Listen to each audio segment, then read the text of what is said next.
What's up, everybody? Whoa. That's not right.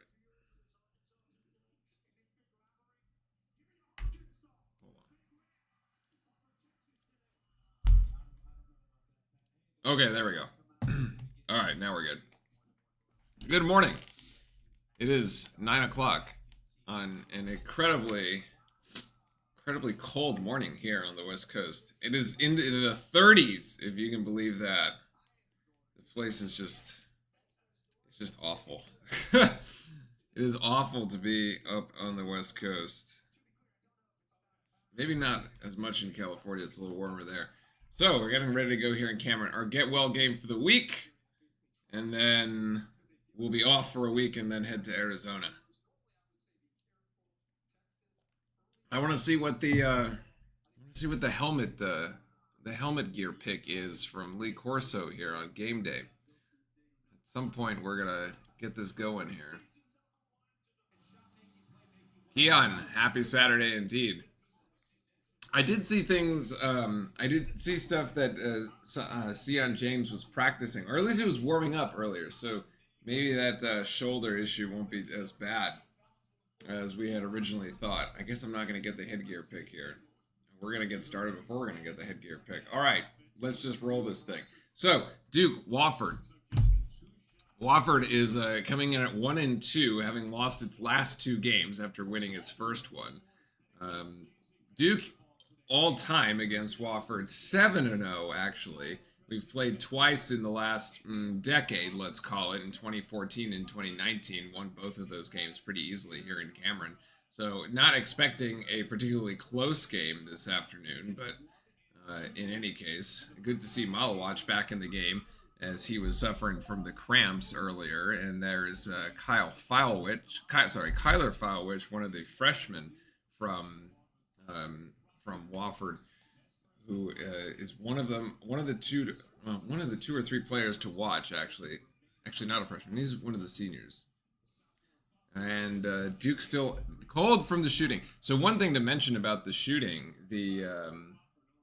so apparently it was revealed after the game on Tuesday that the Champions Classic games were played with a different ball than is normally played with.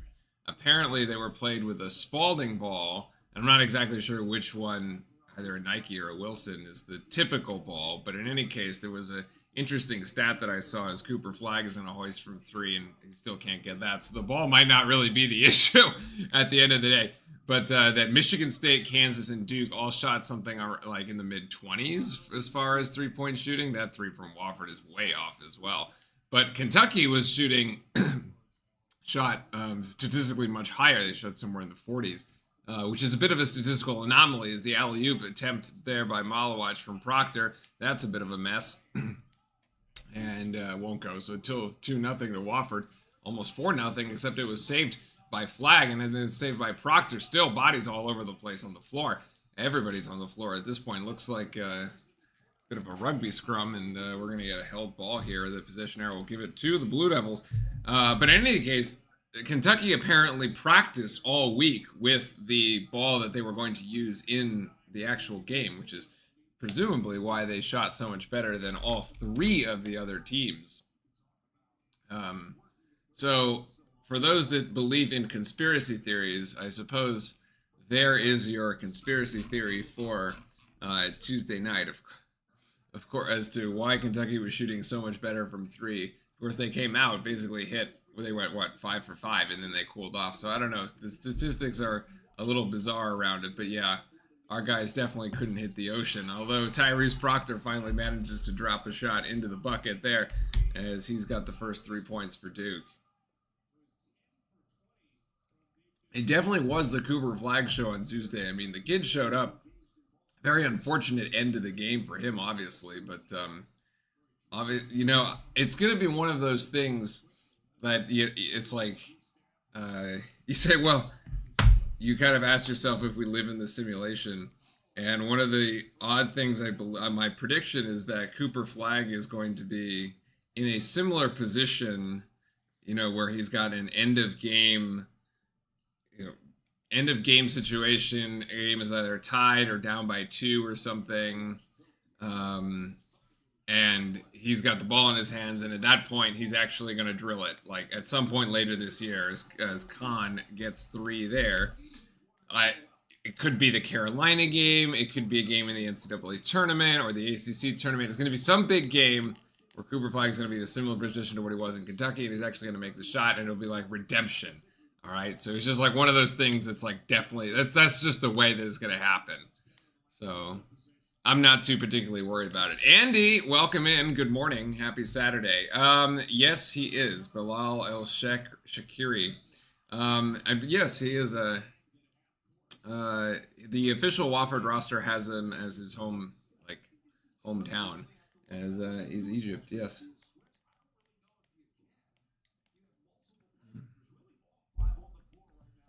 In any case, your guys to watch on the Wofford side, Corey Tripp, number 10, who took a 3-point shot on the previous possession but missed it. Justin Kyler Filewich, the center, averaging almost a double-double so far this year, about 10 points and 11 rebounds so far in the season. And then Justin Bailey, who's actually a transfer, has been in double figures 2 out of 3 games for the Terriers. Bailey is 5. So 5, 11... 5, 10, and 14 are the ones. In the meantime, give the damn ball to Brock. I think we're just kind of, I'm not really sure what we're doing. The strategy in one of these games, nice steal by Flag, as he intercepts the ball, gives it up to Foster, and he just gives it right back to Wofford. Andy has Khan going for 15 points, but you're 3 of the 15 so far. Let's see if we go kind of rewind the box scores here. You had Khan with 14 the other day, and then with Army, obviously he's got 15 with Army, and then 22 with Maine. So it's interesting, kind of an interesting line there. As Proctor hits from 3, that's his second 3-pointer, so he's got to get going easy. Sorry, he's got it going early rather. 15 for Khan is like right on the edge. It's like a very sneaky kind of spot where you say, okay, well Vegas probably knows something, as Wofford takes an early timeout here with Duke jumping out to a 9-2 lead. All 9 Duke points from 3-point shots, 2 from Proctor, 1 from Knipple. The game a little, the game is still a little bit of a mess, honestly. Not quite a neat and tidy game. Let's see. What's up, Andy? Send it.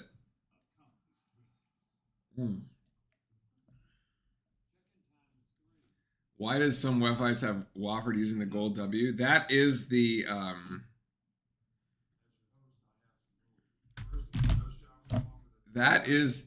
sort of the alternative logo, right?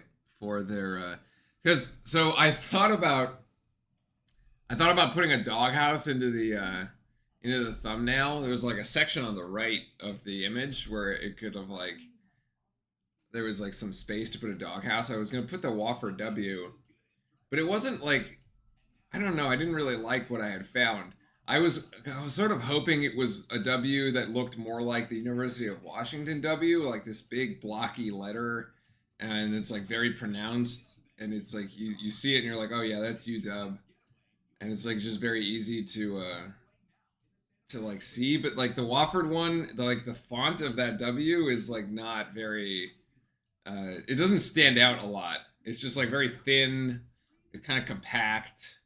I don't know. Maybe I prefer the dog. I prefer the dog mascot logo. Oh, it used to be the main for the football team. Yeah, it kind of reminds me of. There's another one that has a lettering like that. Anyway, I can see why they got rid of it. Dog's definitely the dog is definitely the better one.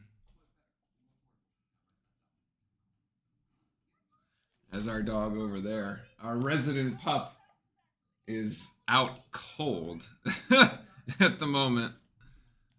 Not that we've really done anything today. We got up, I took him for his morning walk, and then he's like, nope, I'm not done sleeping. I'm going right back to it. And so there he is, going right back to sleep. I see some teams used to be paws. Well, Clemson has used the paw, but that's a tiger, actually. Timothy, good morning. Well, good afternoon, actually. If you're in Carolina, it's just past noon for you. See, Tuesday versus Kentucky, 1 of 17 on catch and shoot shots. It's the ball, man. It's the ball. Let's just be conspiracy theorists about it.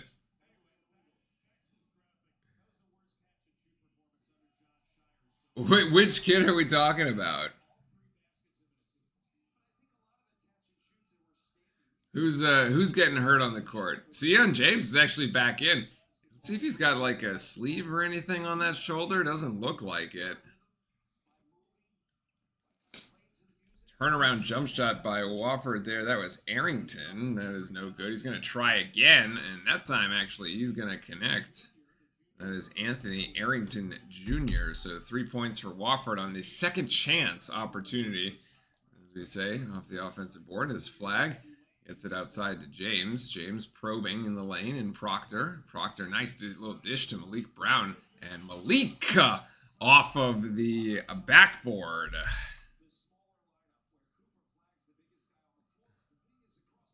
Multi-watch? Oh, Malawatch. Oh yeah, he's like back. The well, tall Duke players can't seem to ever like not be injured. Yeah. Have I seen DFZ? I have not. If it's something I should check out, maybe later today I could. Have a decently open Saturday, which is nice. We got a blocking foul. We do have a blocking foul actually. There's a Cooper Flag just ran Jeremy Lorenz over. Honestly, it could have been a charge at some point. That could have been a charge. That could have been a charge. That is questionable. Now I see DFZ Duke Fan Zone. Now I've seen you. You're in my chat. Welcome.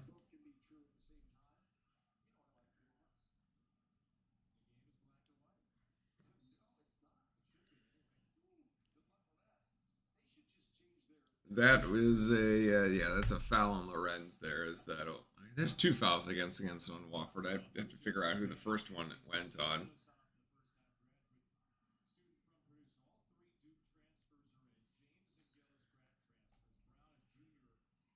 Flipped it well in the other one I saw was McCain has been doing really well shooting as well in the NBA, which is like to nobody's surprise. I mean, he was a spectacular shooter last season. I mean, one of the best like pure Duke shooters ever, like since maybe like the Luke Kennard. I mean, Kennard days, and Kennard has done pretty well too. Another 2 points. Yeah, Bancaro is injured, and Zion Williamson is also injured again. I guess to nobody's surprise. It's just like super unfortunate. As a feeling of being one of those like super unfortunate. Is Zion actually going to get a career, or is he just going to go on and be like full on injured like all the time kind of thing? Is the just yeah, not great.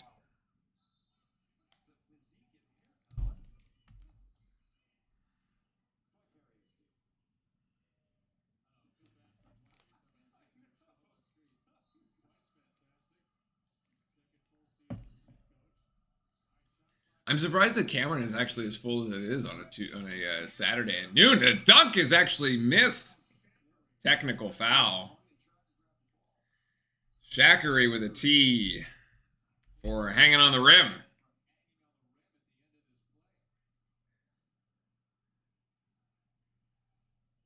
Two players after the NCAA seem to get injured frequently. They seem to get injured frequently when they're in the NCAA too. Although I guess the real interesting one to watch this season is JJ Redick, not playing obviously, but coaching the Lakers. So far they have a winning record, which is good to see. As Proctor is going to take the first of these technical free throws, and he'll make that one. I suppose there's only one technical free throw, so he'll take the one and only technical free throw. And Malawach back into the game. I don't know if he got cut or something. That he was getting some attention for the trainer. They said coach was on. Shire looks just fine. He hated the balls you get that are fresh. Oh, he wants the worn down ones. Nice feed from Sion James to Malawach. It's just the unfortunate part about Tuesday's game is the pieces that Malawach was like out and injured for, because I still firmly believe that had he not had to go to the bench, either for the knee issue, which doesn't seem to actually be turned into much of a problem, or more importantly, the cramps, which are a bit concerning, but it's early in the season, that we probably just would have won that game. That was really the turning point, was him being out. Ooh. Dangerous pass by Gillis, almost gets stolen. It was in fact deflected.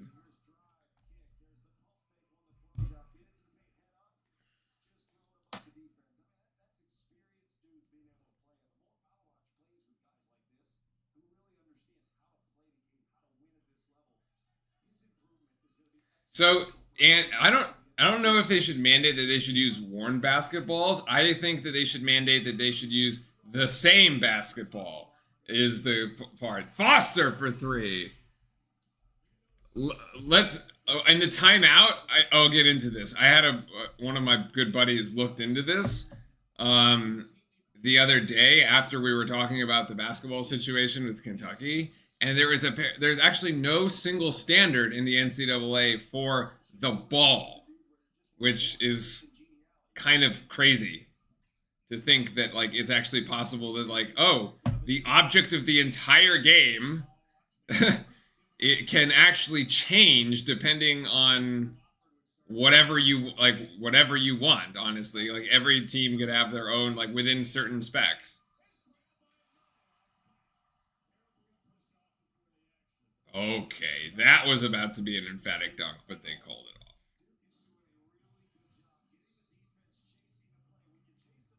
it off. Okay. Hold on.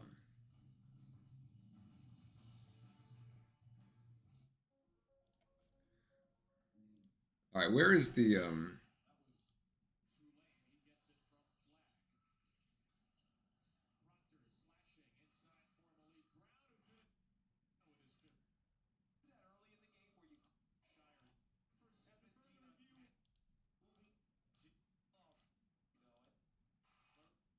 Oh, yeah, okay.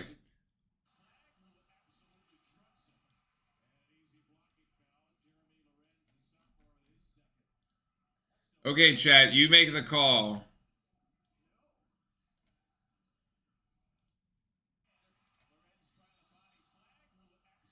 Is this a charge or is this a block?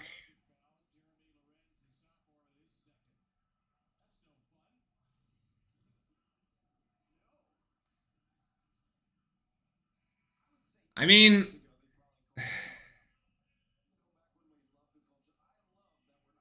all right. Yeah, no. This is definitely a block. It's definitely a block. It's definitely a block. The defender is absolutely moving. It's definitely a block. I mean, there is the extension on the arm from the arm there on flag, but it's definitely a block.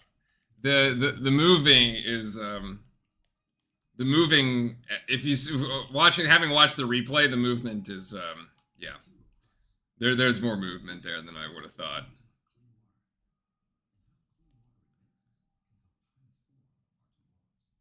Okay, so the ball.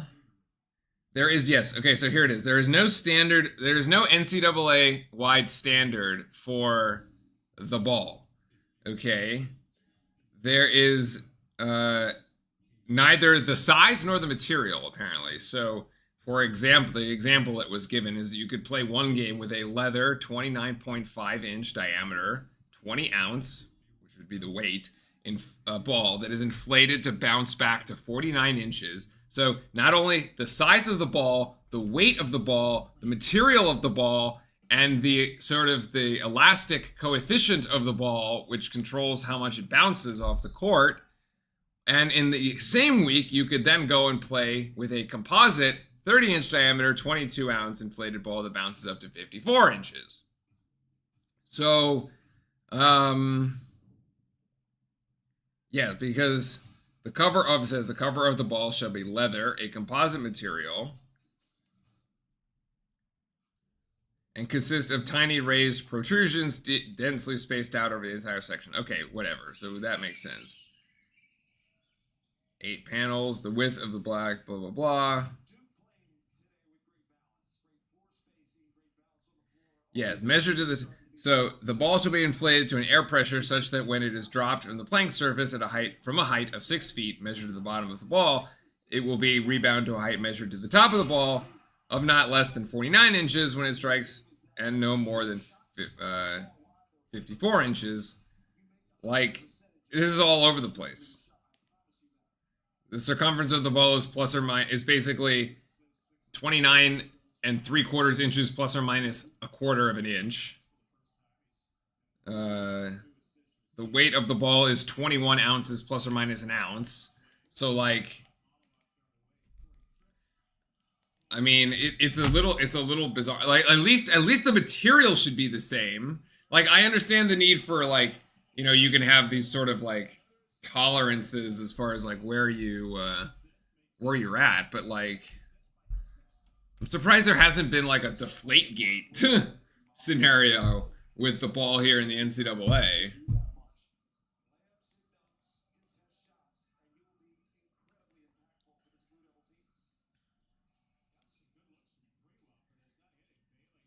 But like, think about the games you could play, right, with like people. Like, okay, so basically you say, okay, so the game against Arizona next week is going to be like, okay, we're going to play with balls that are X amount all week, and you know, because we know that Duke plays with balls that are Y amount all week, and so we're going to practice with a different type so that when Duke comes and shows up, you know, it's going to be weird for them to play with the ball or whatever. Like, you could just sort of play these bizarre games, and all of a sudden it's like, I don't know. I feel like it should be more standard. For sure, the material piece should be. Like, you know, in the FIBA one, like, for sure the FIBA ones are different than like the NBA ball, but like, anyway, it's a little bizarre. Oh, that's another alley-oop and a foul, actually. The pick and roll action between the guards and Malawach to be able to get this to get these alley-oops is quite well done, actually. I love that this last play with Zion. Sion is like, the guy tries to steal it from him, he's unsuccessful, and then Sion is just like, here you go, 2 points, just give it right up at the rim. Malawach with 6 easy ones, all coming on dunks.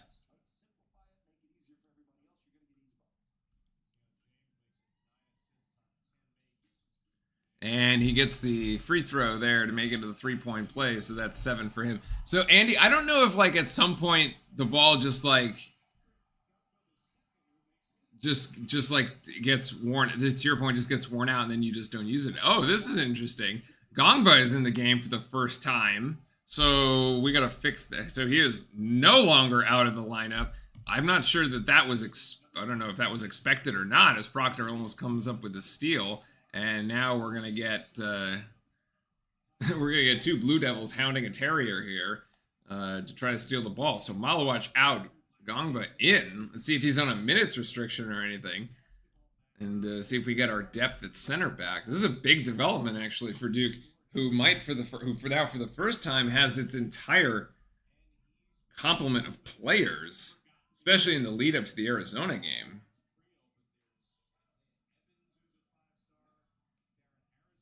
Wasn't Wofford the one? I thought Wofford was in the NCAA tournament like Like a couple years back, were they not?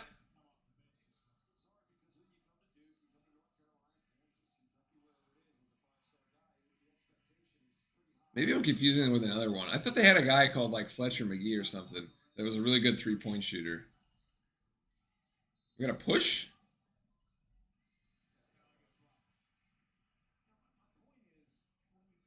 41.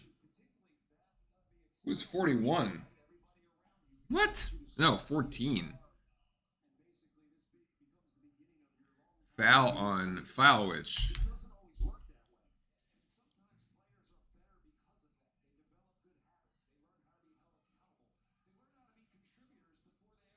Let's see, Gongo's first offensive possession here. So your 5 Blue Devils on the floor: Proctor, Gongba, Flag, Brown, and Foster. Oh, nice little dish. Flag to Gongba. That is going to be a team up that is going to be very nice to see develop throughout the season.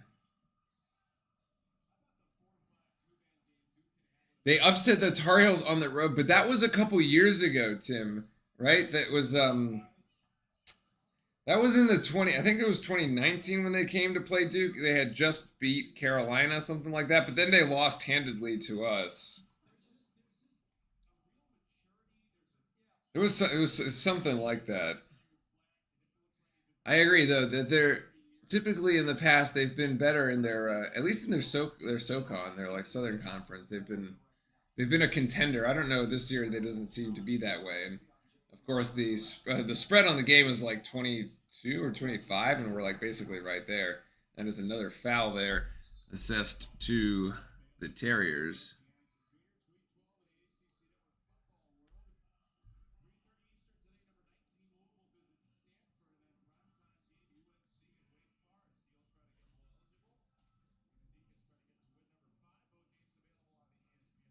Oh, woo!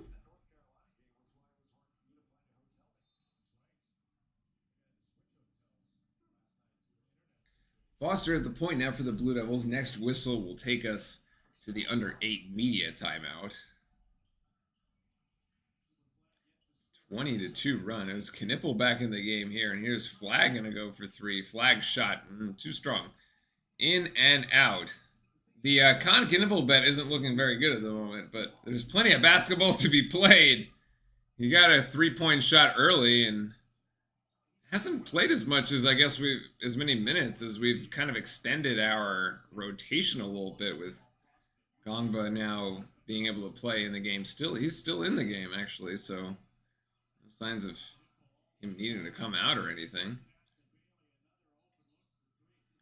Nothing going for the Terriers. Woof. The Terriers are about as asleep as my pup there on the couch, as Karev Foster has another 2 points, easy laying with the right. The Dogs and the Vols in Athens is going to be a classic. Yes, that is going to be. Is it like a 7 o'clock game? I guess it's like a night game for the East Coast, right? Flag with the steal, and he's going to end up with an and one. Oh, those are actually his first points for the game. He's just been assisting on everything. He's been a part of every play. I mean, tons of assists, but not actually any points. Orlando, welcome in. Good morning. Good evening. As Civils gets the foul there, and we can take a look at some of the stats for a second. I have something in Discord I need opinion on. What's that?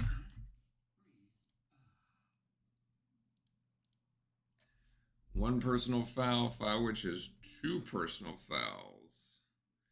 Arrington.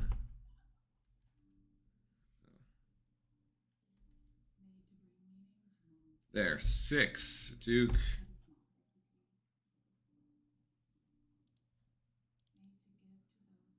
Personal foul, 1. Malawaj. Ah, okay. Oh, the one on the scoreboards? I was wondering what that was.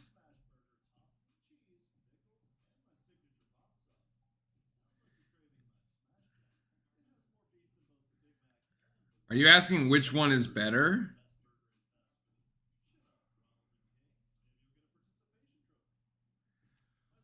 Wow, the one at the bottom is really big. It just takes up a ton of space.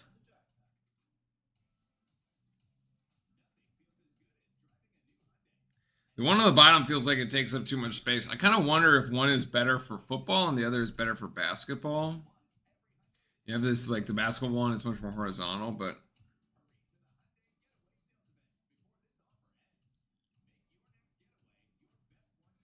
yeah, I feel like the top one is a little bit cleaner, but the top one is cleaner, but like the text and the presentation of the bottom one, uh, like it's a bit blockier. Like I'm not sure, like the top one, it looks like your text, like your numbers are like in some like Arial or Calibri or something. It's like a little, it's just a little odd. Yeah. It looks a little plainer, I guess. I like the format. I don't think I like the font. I like the font and the graphics of the bottom one better. But Steelers and Ravens tomorrow is a big one for Timothy. Is that is it a Sunday, is it a Sunday night game, or is it just a regular like 1 o'clock game?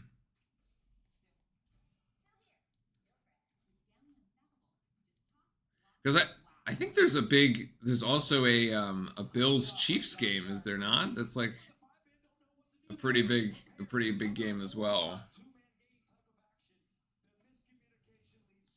It's a couple big ones. Yeah, 1 o'clock. Okay, it's for first place. I think most of the games tomorrow are like big divisional games, except for that Bills Chief one, because I know the team here. I know Seattle is playing San Fran, but they're in San Fran, so they're on the road for that. And you have the Bears and the Bengals. Isn't no, sorry, Bears and the Bengals.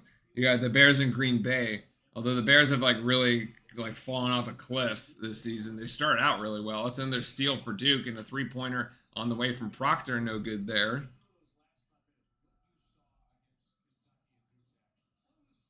And then the Broncos are playing Vegas. No, they're playing Atlanta, which is in a division game. Kind of like 50-50, I guess.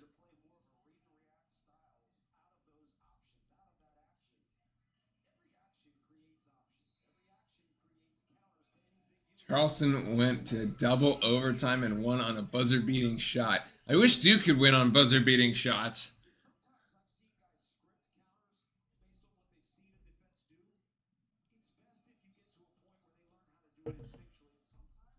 The Washington Eagles game this week was kind of meh. Honestly, I was expecting a lot more from Washington, or a lot closer game. But you have kind of those stinkers every once in a while. It kind of happens. So it was like a super close game early, and then the Eagles just kind of like flew away with it, literally. Gillis for three. No, way too strong there. It was an attempted assist from Cooper Flagg, who has been Mr. Assist Man here for a second. Let me see. Cooper Flagg, 3 assists. He leads the team right now. 3-pointer on the way for Wofford. Still nothing. They can't crack 10 points. And we're almost at the 5-minute mark. Ooh, Gillis gives it right back to Isaiah Evans, who gets fouled. That should be another foul there.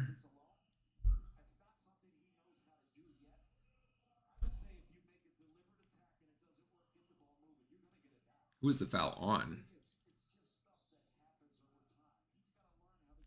Foul, which is 2. Civil, trip. There you go. I shorted somebody on Wofford 2 points too for some reason. Trip. There you go. There's the 7. And Evans gets the first. So 35-7. We got a lot of 1, 2, 3, 4, 5, 6, 7, 8. We got 9 Duke players scoring here. 9 Duke players in the box score.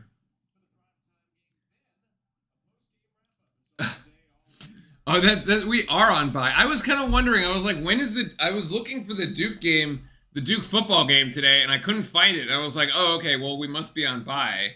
Like, I can't take Malik Murphy throwing bombs on 3rd down and doing 0 with it. It's just like our quarterback play has just been so like up and down, man. Like we kind of had it there for a while when you had Riley Leonard, but like after he left, honestly, the Notre Dame game last year was like the peak. We were basically a 3rd down stop away from like Duke history being like completely different. Like if we had actually stopped Notre Dame on that 3rd or 4th down or like whatever it was, like we would have gotten the ball back, probably could have kept it to win the game. Instead, like Notre Dame ends up scoring, and then Riley Leonard gets hurt, and then it's just the season just unravels, basically.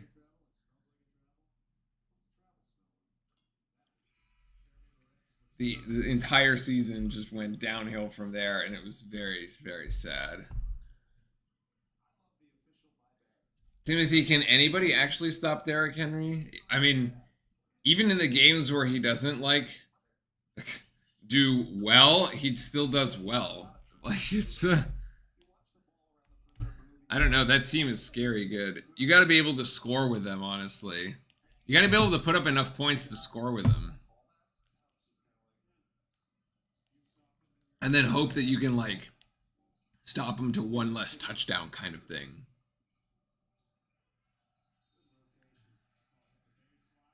Ball out of bounds. There's going to be a very long list. It's like 30 games this season.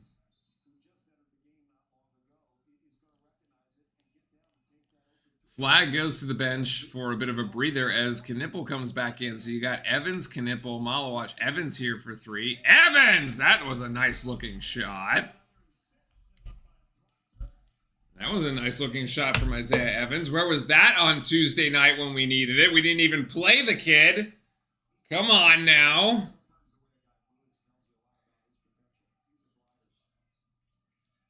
It's like you get these easy games and all of a sudden like people can come out and play and do well. Malawach is back in the game as well. Evans calling for it across court from Knipple, but no, too late. There's the screen from Malawach, the little pick and roll action, 2-man game, easy finish. He's just bigger than everybody. It's unfair. He just has like 6 inches on everybody on the Wofford team. It's like not even a contest. No chance.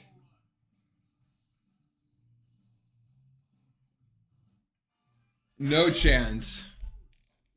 32 games last season, man. There's a lot. It also means we're winning. I mean, look, this is just unfair, folks. Look at this, man. This is crazy. You get this, like, you're going to set up the screen here. They're going to try this, like, little pick and roll, little pick, roll to the basket. I mean, there's, like...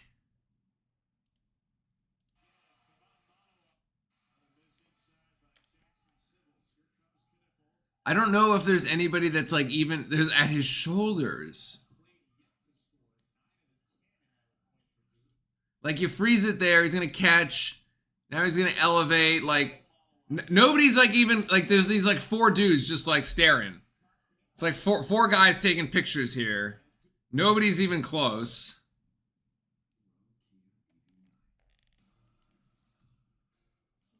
No chance. No chance.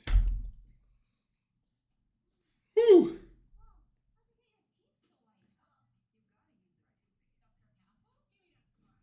Ooh. Oh my god, my neck, man.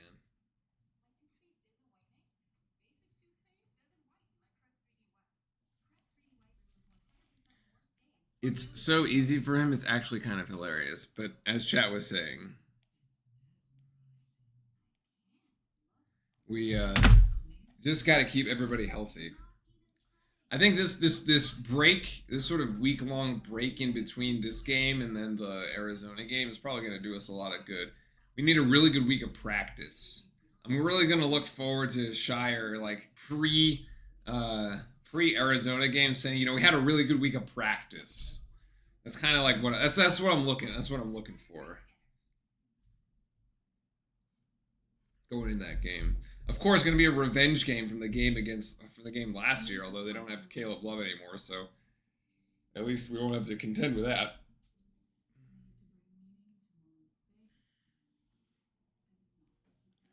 Let's see, Wofford shooting 16%. 1 of 16 from 3, which is 6%.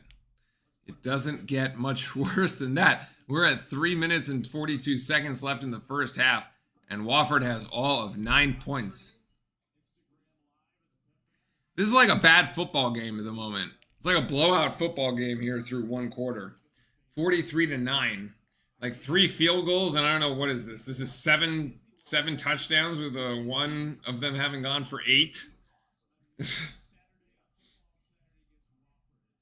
Another 3-pointer on the way for Wofford. That one does connect. Finally, goodness gracious, they're in double figures. 12 points for Wofford.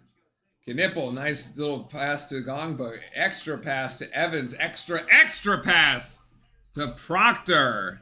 12 points for Tyrese Proctor after that 3 goes in. He's connected on 4 3-point shots. No, 3. He's got an and 1. That's the other one. So basically, Proctor has as many points as the entire Wofford team. Turnaround jump shot off the screen there by Wofford. No good. Weak side rebound to Knipple, and Duke is off to the races yet again. Evans pushing it up the floor. Evans trying to go right. Evans with the step back jumper. Pretty play, but no good. Gongba passes it out with the tip out, and Gillis too far. Another tip out by Gongba. Proctor with the pass outside to Evans. Fake pass to Knipple. Evans again for 3. And that one drops in there. So plenty of extra chance opportunities as Evans capitalizes. 49-12. Isaiah Evans with 8 points, having his best game of the season. Best game of his young Duke career, actually. It's actually great effort, like great ball movement. This possession is beautiful, like Duke basketball. Both possessions, actually. The one with the 4 passes to actually get the open 3, and then the one with the 2 offensive rebounds that ended up resulting in the final 3-point shot from Evans. Pretty fantastic. Great effort. Things looking easy now for the Blue Devils, as it's exactly what they are. Easy. Pizza and mozzarella sticks for the post-game meal. Already planning for the post-game meal, of course. It'll be like lunchtime for you. It's probably lunchtime for you right now in a little bit, actually.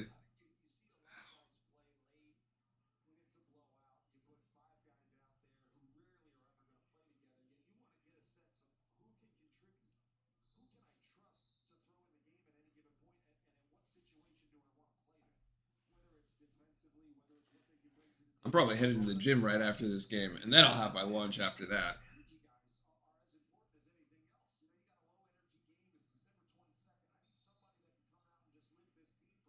Sunday roast dinner tomorrow.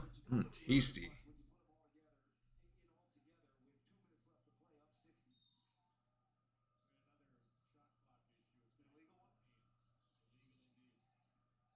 All right, back at it here. Under 2 minutes. 49-12. It's a theft by Foster, who's off and running. Caleb Foster off the backboard. No, flag with the rebound. Gets it outside. This is going to be 3-pointer by Harris? Yeah, Harris.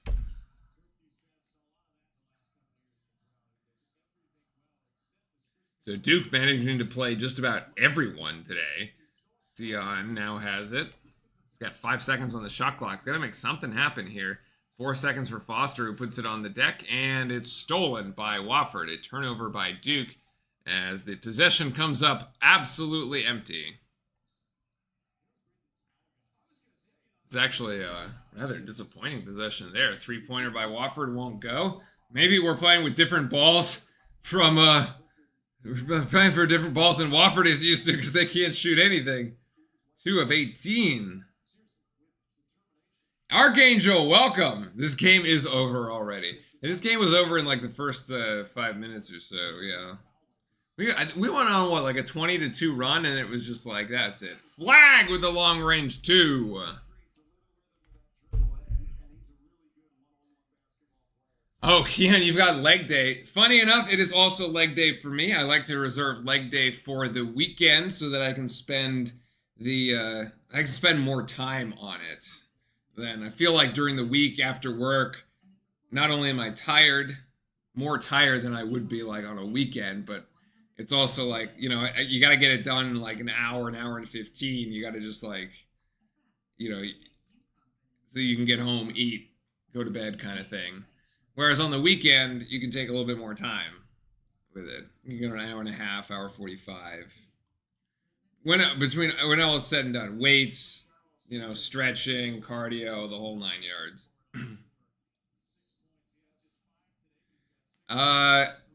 What is today? Today is like we're doing 4 sets of 8 to 10. I think is what we're doing. I think that's today. I typically though I gotta stay with higher reps, lower weight. That's what my cardiologist told me. So we're gonna go with it.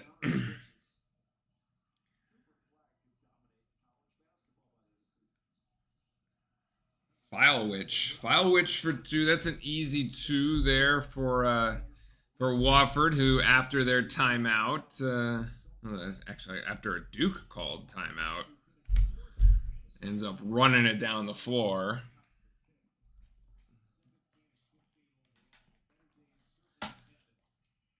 And Duke will hold for the final shot here with 10 seconds left. No shot clock.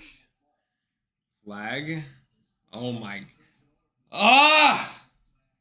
Okay. Here's my. So this little play here. 10 seconds. Okay, this little play at the end of the game. There is 10 seconds left on the clock. It's a wide open game, right? 51-14. However, I think that John Shire was trying to prove a point here for a second. Because this play was specifically designed for Cooper Flag at the end of the half. And it is essentially an end of game situation. You have 10 seconds left. You're going to clear out the side for Flag, and you're going to let him do whatever he wants to do. Let's go back to this, because this is actually a little bizarre, but as to what exactly he's trying to do here. But I think what is happening here is look at the game, look at the situation here. This is very similar to the Kentucky game, right? You have this end of game situation where you have this the point guard is going to give it up to Flag with about 10 seconds left on the clock. I think John has specifically drawn this up to allow Flag to attempt to make a final end of half, end of game type shot with like 0 on the line, and he turns it over again. Like, not what we wanted to see. Now, maybe I'm reading too much into this particular final play because of what happened on Tuesday, but part of me wants to think that that was like one of these, like, okay, go practice this, because you're gonna be in this position later in the season at some point, right, with the game on the line and the ball in your hands to go win it. Like, you are the star player, clearly, right? You are the star, so go practice this. And that's an F. That is an F on the exam as far as like what just happened there. Oh, not what we wanted to see. Let me go back here and catch up on some of the chat, because after that, Chris Hand, welcome back in. I love the little Duke Blue Devil profile pic that you've swapped to. Very, very nice. Question for the group: does ACC Plus include Does ESPN Plus include ACC Network and Network Extra? It should. To my knowledge, it should. I get mine through YouTube TV though. But my YouTube, I get ACC Network through YouTube TV. I do not get ESPN Plus through YouTube TV. So if there's anything that is exclusively ESPN Plus, it doesn't show up. But I do get the other ones. Yeah, there is no news on the injuries, Archangel. They are both cleared to play, and it doesn't seem like there's any residual drawback on any of it.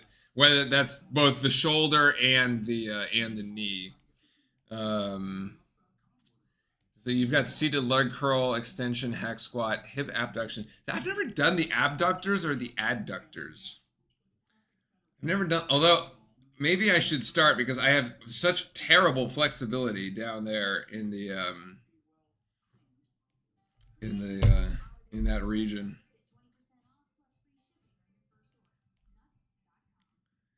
I gotta look up what I probably have squats or something. Although the squats are probably different. Leg extensions, leg press, hack squat,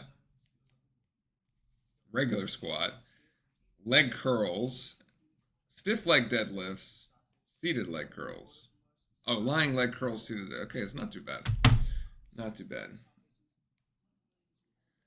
Yeah, the game never would have come down, as Archangel is saying, the game never would have come down to that final bit as if Malawach had not gotten injured, which is true. We've talked about that one.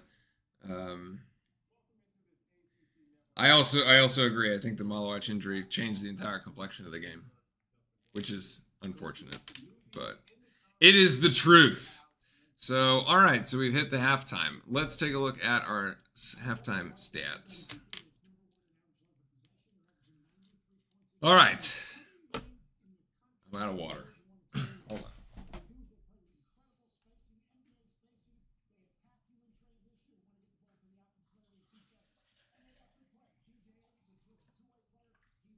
on. Okay.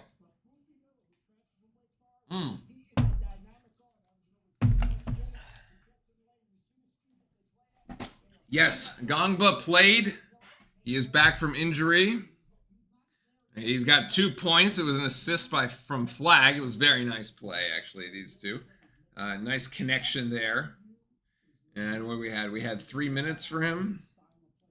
4 minutes for him. 4 minutes for him. So it might be on a minutes restriction. I'm not really sure one way or the other. But yeah, he's got the 4 minutes there. 3 rebounds and 2 points. So very nice.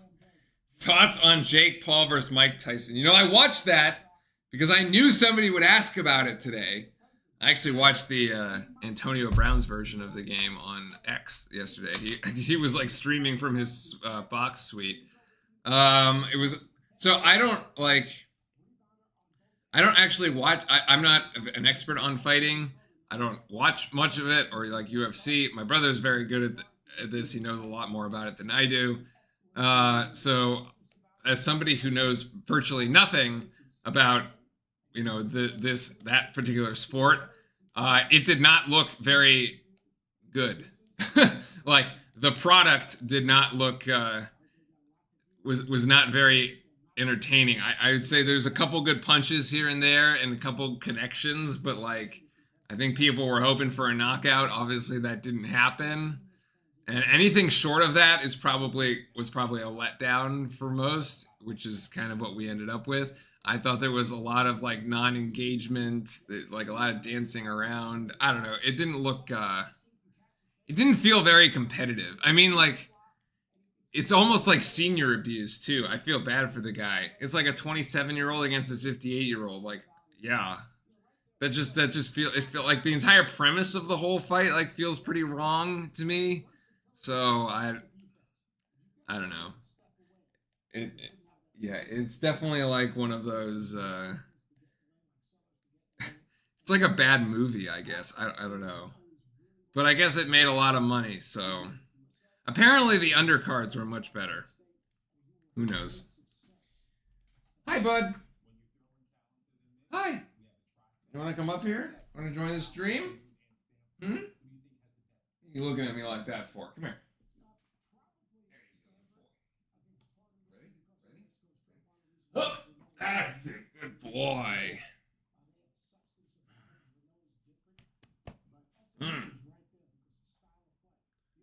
you gotta get people to.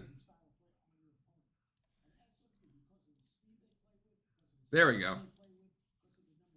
He is not wearing. Maybe we'll get him a Duke jersey for Christmas. He hates to he hates wearing stuff. Like you put stuff on his head, he'll like take it off. He hates his like getting on his vest on to go outside. But once he's outside and playing, he loves it. See? Look, we're playing against terriers. See, buddy? It's another dog. It's another dog. Nobody has a Labradoodles mascot. It's a bit too new. Say hi. Say wait. There you go. Good boy. Oi. Oi. All right, there you go. All right. Now we can take a look at our stats. 51-14.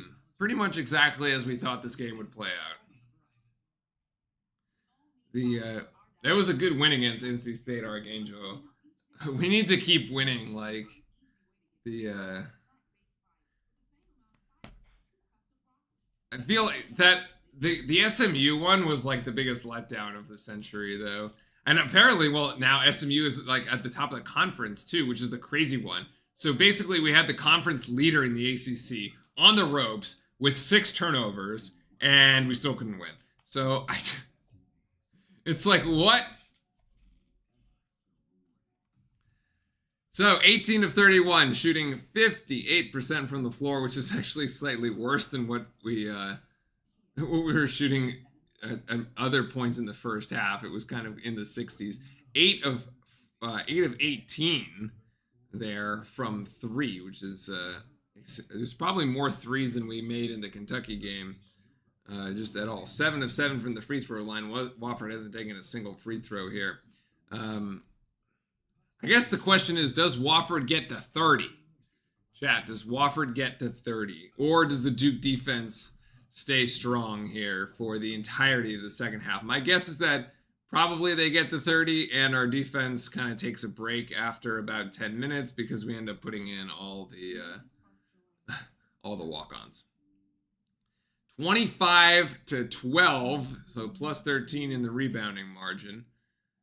And the turnovers is going to be another big story. Actually, Duke has turned it over 5 times. I didn't realize that piece. 5 turnovers to 7 for Wofford. So the turnovers are not as skewed as I would have thought. It feels like Duke has had a lot more turnovers, maybe from the aspect of just that they've been like live ball turnovers and steals. Yeah, so like 6. They've been 6 Duke steals have led to the 7 turnovers. So only one of them has been this like unforced error. 9 points off the turnovers, 0 from Wofford. I mean, if you can't hit shots, turnovers or not, you're not going to get any points off of them. So it doesn't really make a difference there. 16 points in the paint. All right, so 1, 2. Let's make sure the fouls are updated. Oi. Hey. Woo! All right, buddy. Oh, we got a dog. We got a dog. He's squirming. Okay, stay like that, all right, bud? Stay like that. This is easier to manage. Honestly, this is easier to manage. 1 foul, which is 2. Lorenzo's 3. So it was 8 team fouls there.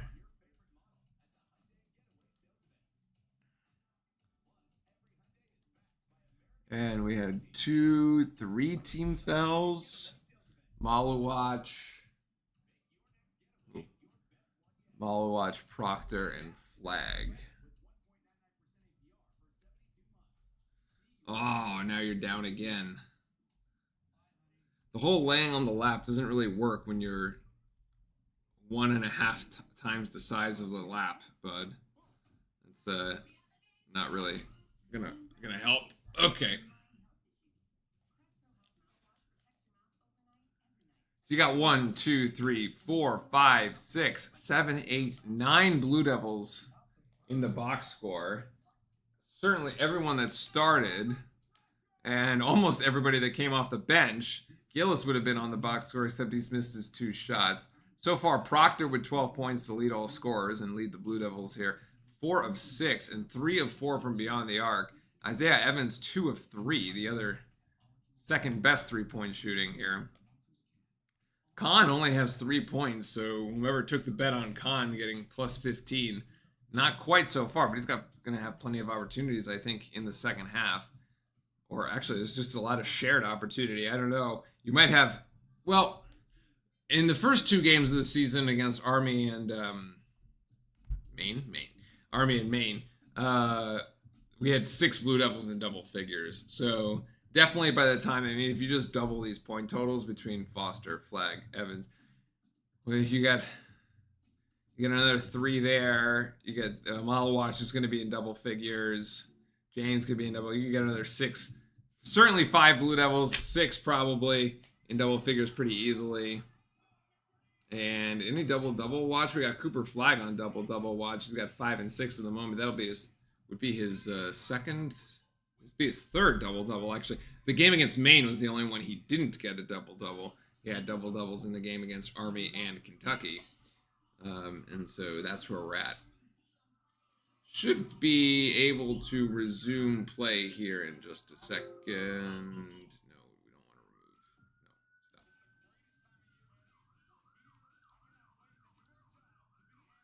No, stop. All right. Oi. Holy.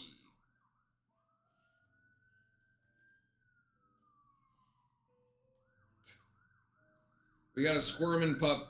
We got a squirming pup here in the morning. Oh.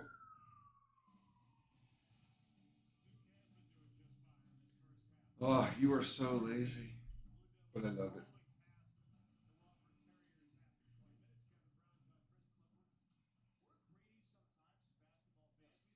Navy is losing to Tulane. That was one that the college game day crew picked. It was kind of split 50-50.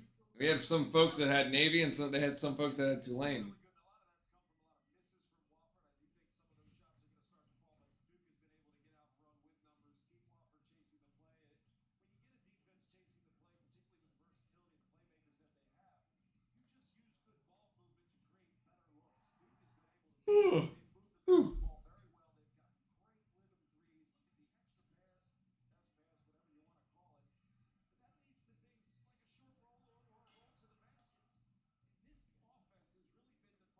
Wait.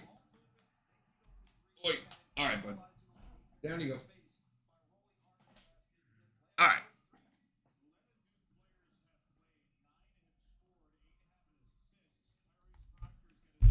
That game is. Let's take a look at the game scores here real quick. Around the football world, you got 10-0 Texas over Arkansas. 13-7 OSU. Tulane is 7-0 against Navy in the second quarter. 7 minutes to go there in that second quarter. Clemson and Pitt with 10 minutes to go in the second. You got Clemson at 14, Pitt with 7, and then in the Utah-Colorado game, it's 14-3 Colorado with 2:37 to go in the second. So very early there in the second. All right. Yeah, it is the conference championship for that Tulane Navy one. Yeah. Oh, Cooper Flagg with a crazy spin move. Thought about getting the assist there for a second. Pass back outside to Proctor. 3 comes up short. And we got a travel by Wofford, actually. As Filewich hits the deck.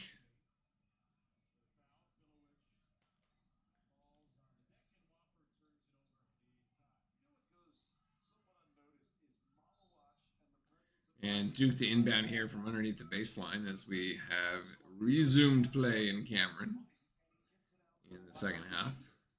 And that is going to be actually a push as Foster gets pushed out of bounds. Hi, bud. Hi, bud.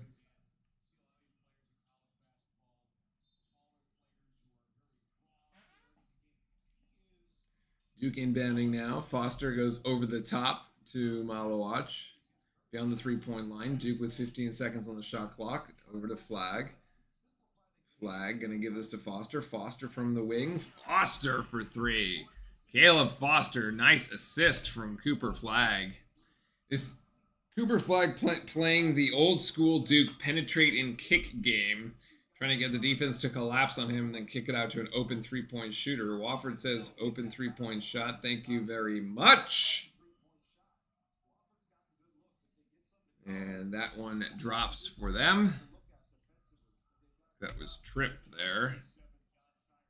And then the alley-oop as Malawach connects again. Now in double figures. I mean, the Malawach one, Malawach is going to have one of those stats where he's like, from like the Mark Williams stats. Remember when it was like 70% from the floor kind of thing?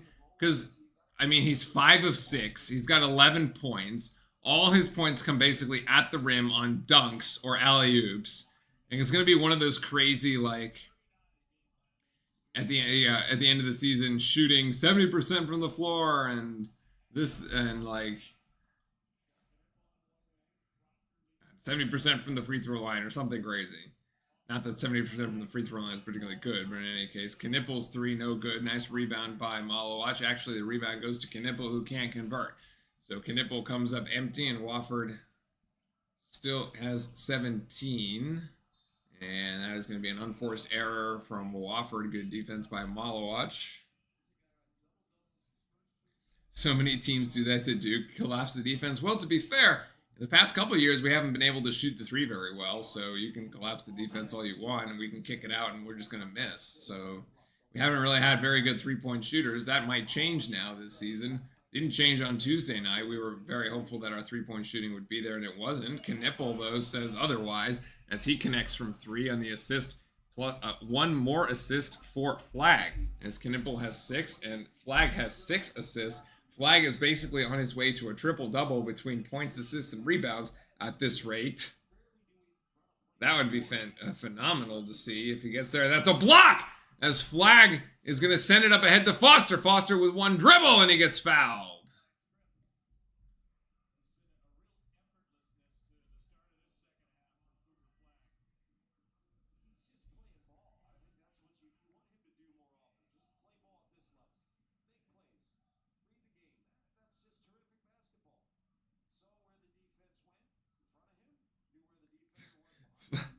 He's doing it all, man.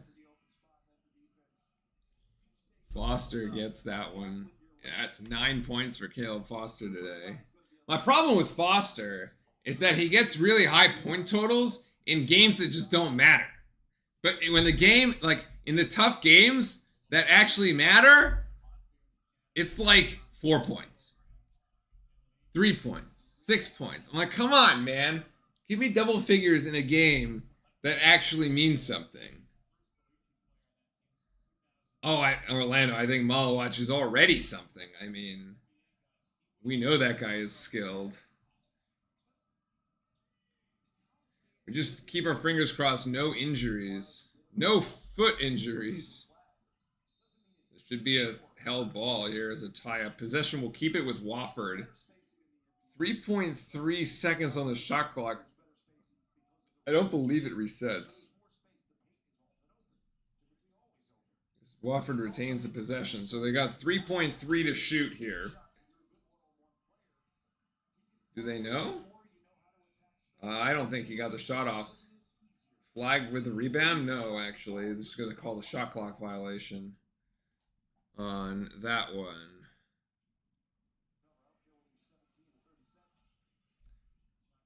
This Flag inbounds it here. 61-17. Blue Devils well out in front. Oof, too hot to handle. The pass from Malik Brown to Proctor on the cut. Doesn't connect. And we've got an unforced error there, a Duke turnover. So Flag, 7 rebounds, 5 assists. I thought he had 6. Okay, and he's got 5 points.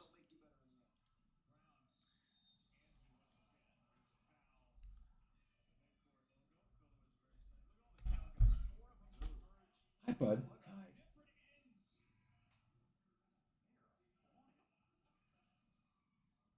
It's very unfortunate foul call here. It's a foul on Brown. Like, Malik Brown has every right to that basketball as the other guy, as Filewich. I don't know why they call it a foul. Just let them fight for it. It's like it's not. There's no point. Whatever.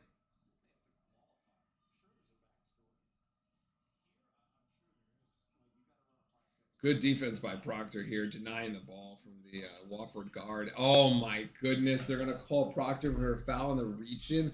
That was a theft. That was a steal from behind. Come on, man. Second foul on Proctor. I actually got to swap this over. This is possession arrow. It's actually Duke. Wofford for 3 short. Rebound to Filewich. Can't bring it down, but it stays with Wofford, actually. And now Wofford will reset. My goodness, Wofford can't even like hold the ball at the moment. It's all over the place. 7 seconds on the shot clock. The 3 from the same spot. No good there. And Flag can't come down with the rebound. And we got Wofford with it. We got another held ball. And held ball will give it to Duke. I'm way off on the con point total. There's still time. There's still time. We got 15:40 to go here in the game. And the point total that folks wanted was 15. You got 9 points to go. I mean, I do expect the game to kind of like open up here even more a little bit. Not open up. Open up is the wrong word. I guess accelerate, go faster.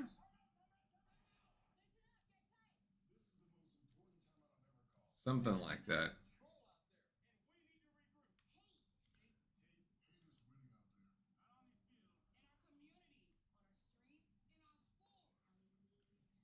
So the impressive stat line of the moment is Cooper Flags. 7 rebounds, 5 assists, 5 points. Foster in double figures with 10. Proctor in double figures with 12. Malawach with 11. Malawach on 5 of 6 shooting. I don't even call it shooting anymore. I mean, for Malawach, it's more like placing, dunking. 5 of 6 dunking. 5 of 6 placing the ball through the hoop. Dropping the ball through the hoop. It's not really shooting would be is honestly a bit of a misnomer.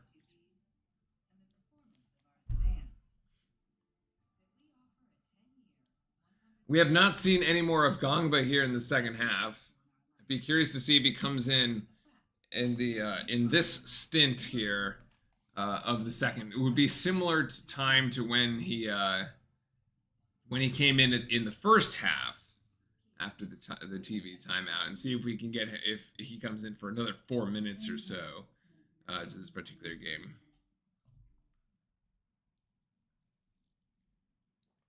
But yeah, it hasn't gotten particularly better for Wofford here in the second. They've scored 3 points so far, which to their credit is maybe as many or slightly more than what they had scored at this point in the first half.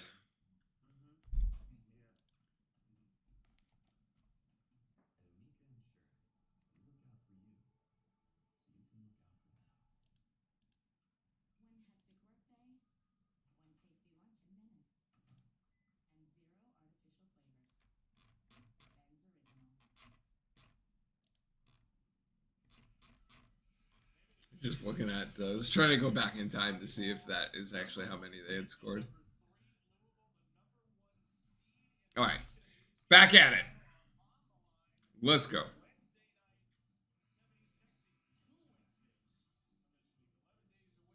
Jeez, I know I said I needed to go to the gym right after this, but I may need a nap right after this. It does not help that it is 40 degrees, raining, and completely gray outside. It is completely miserable.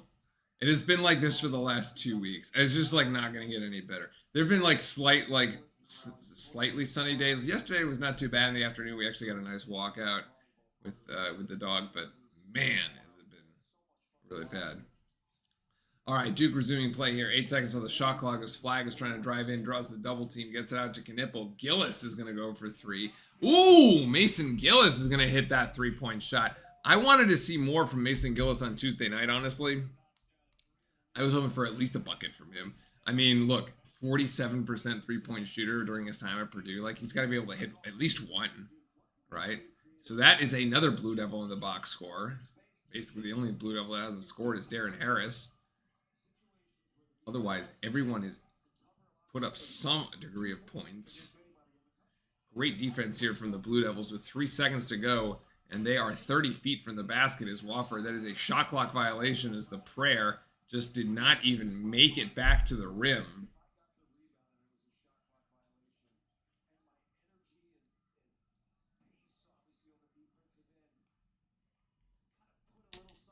$64-17. Wow.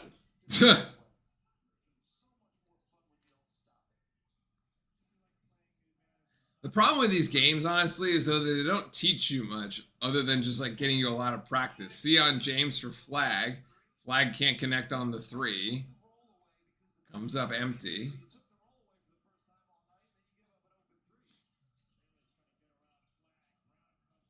Good defense by Flag, and it's going to be a 3 from Wofford. That shot's no good, and that's a foul on the rebounding action. Should be ball to Duke, I would think. Are they going to call Gillis for it? No, it should be on Lorenz. That is his 4th, if that is the case. Oh, no, it's not. They do call it on Gillis. Okay, that's weird. That's a theft by Knipple, and Flag comes up with it. Flag is going to give it up to Gillis. Extra pass there to Knipple. That'll be not an assist for Flag, and no points for Knipples. The 3 misses. The ball is right there. Flag turn around. Oh, my goodness.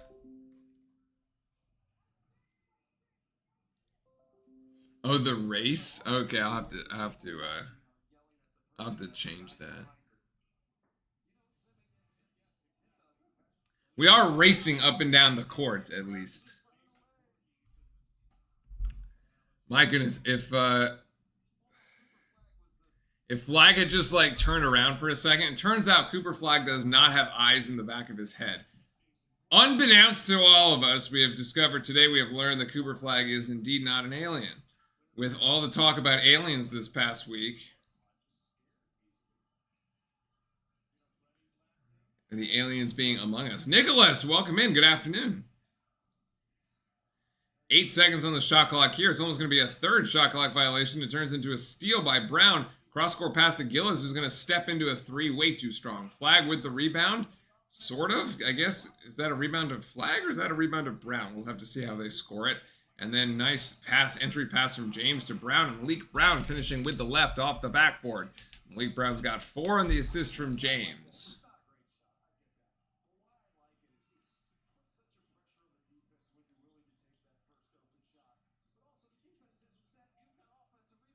Yeah, I mean, it is a game where you have players to develop, but like Gongba isn't back in the game, so I guess the minutes restriction was 4 minutes of action, which I guess is fine. He got 2 points off of it.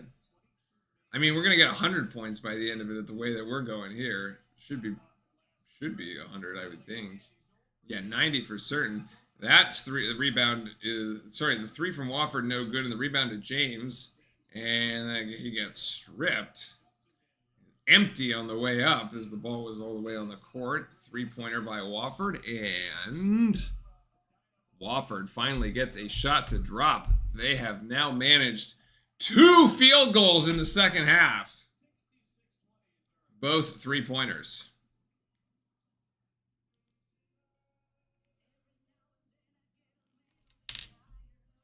Woo!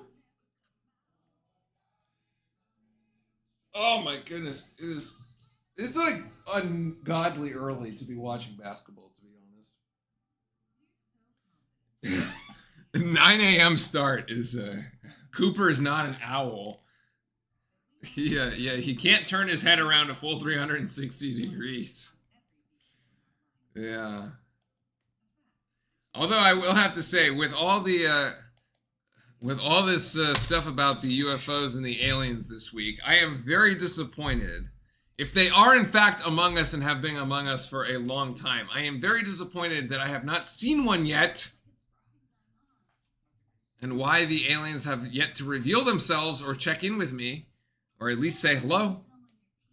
Chapel Hill has plenty of aliens. We'll go back for a sec to look at that Sion James play if you want. The strip.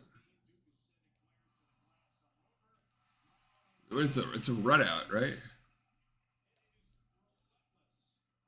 Let me see if I can find it.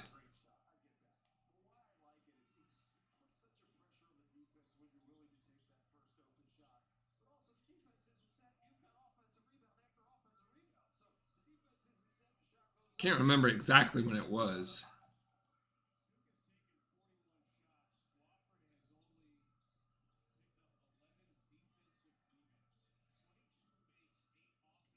Now I can't find it. I don't know where it is.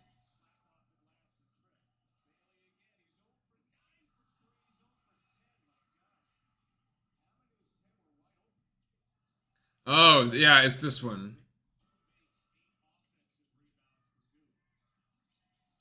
I mean, we're definitely going to see Hubbard play today. Oh, it didn't work. Oh, that usually works. Damn, never mind. That was going to be hard to shield because the defender was actually in front of him. The defender strips it from in front. So it's a bit harder to shield, I think.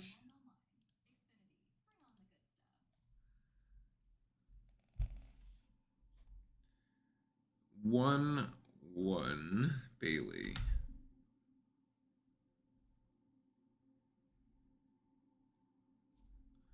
One, 3.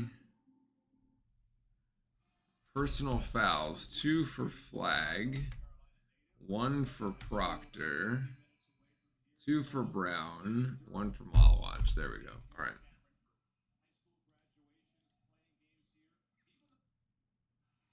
All right, so we resume at 12:24. And after a Wofford timeout, we'll probably get another timeout here, and after 24 seconds go by. We're going to get to see everybody play Archangel. We're going to get to see Hubbard. We're going to get to see Begovic. We're going to get to see Borden. We might even get to see a manager go on the court for a little while. Proctor cross court to Gillis. Gillis for 3, in and out. We're going to get Filewich. They are going to get Filewich there. As Gongba is back in the game. And so getting a little bit more play action here.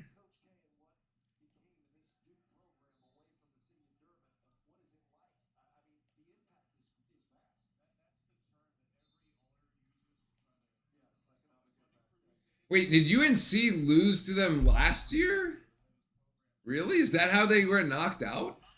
Woo! Proctor has another 3-pointer. So Proctor has 15. I guess the right bet would have been Proctor for 15. Oh, I'm like way off on the point totals for some reason. Wow. All right. I must have deleted somebody's points for a second. There's a turnover, actually ends up in the lap of Gongba. Evans now in the game as well. We got Harris in the game, Gongba in the game, Evans in the game, Proctor, and Gillis.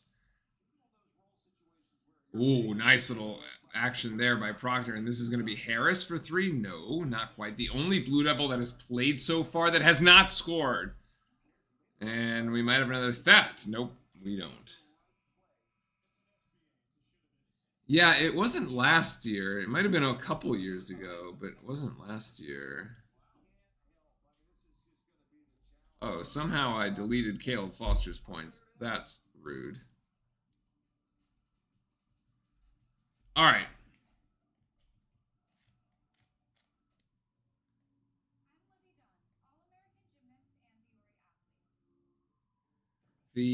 As I said, as soon as we get a whistle under 12, we're going back to commercial break, which is exactly where we are. as Duke 69, Wofford 20 for the time being. Oh, it was 2017. I was like, it's like way back in the day. Okay, chat. So what do we have predictions for the night? We do, as Timothy saying, we have some big games coming up. We got Georgia, Tennessee. Do I have any dogs? Dogs in the house for Georgia? Actually, I guess the Volunteers, technically that's also a dog, right? So we got Bulldogs versus what's the Tennessee Volunteer dog is a oh my god. It's like a hound. No. What is it?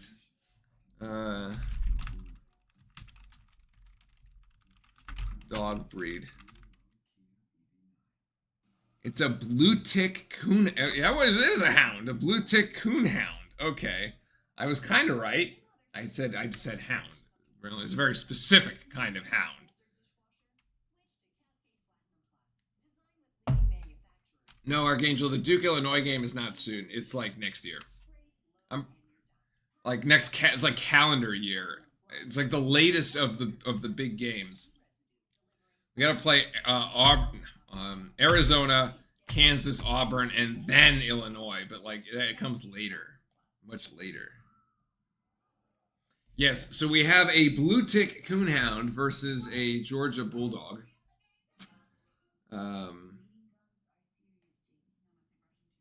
Yeah, so that's so there's your dog matchup of the day.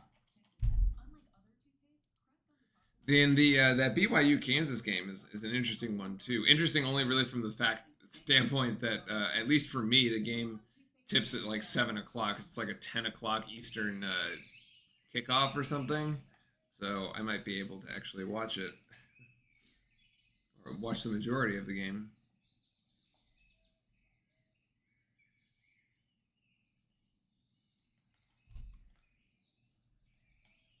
11-12 to go here. Duke 69, Wofford 20 in a game that really has never been close. Duke put on a 20-2 run early in the first half and never looked back.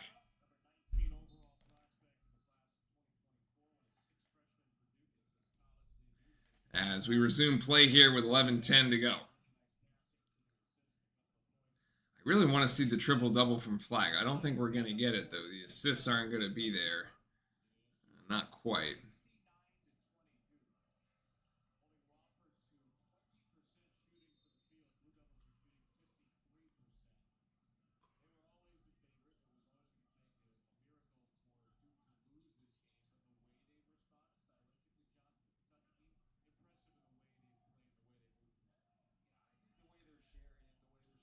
Wofford inbounding under their own basket here.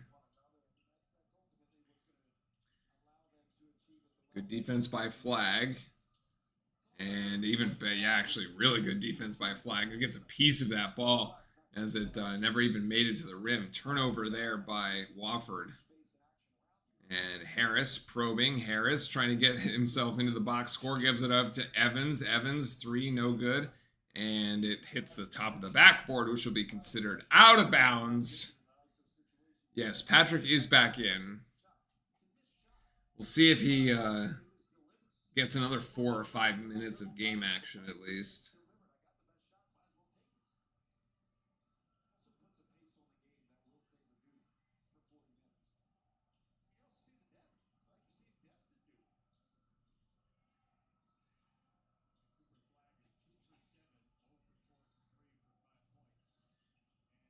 Oh, Flag there with the steal. Those long arms actually dribbles it off his foot. Oh my goodness. He's like so long and lanky. It's like kind of like he's like everywhere, man.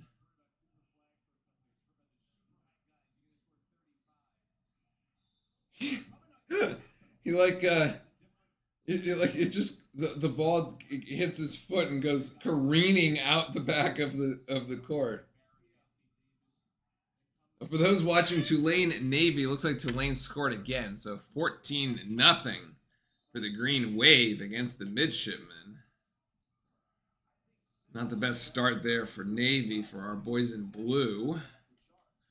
We got almost another steal there by Malik Brown. Ball is recovered by Wofford in the backcourt, and we've got 13 seconds for them to shoot something. Now down to 8. Knipple, good defense. Flag, good defense on Civils here. Trip there with the three-pointer. That doesn't even hit the rim. It's a brick off the backboard, and it's another shot clock violation. That is at least the 3rd or 4th shot clock violation. Flag, 3 assists, 2 blocks, and 3 steals, 2 blocks, 3 assists, 5 assists, 5 points, and 6 rebounds. Proctor's 3, no chance. Does Malik Brown lead the ACC in steals? I don't think so. I mean, we're only 4 games in. He did last season. He also played a lot more last season. I mean, he was a starter for Syracuse. Gongva not in the game at the moment, by the way. I guess he got pulled out as the minutes restriction there. Got an and 1. Filowich. I've been calling him Bilewich. Filowich.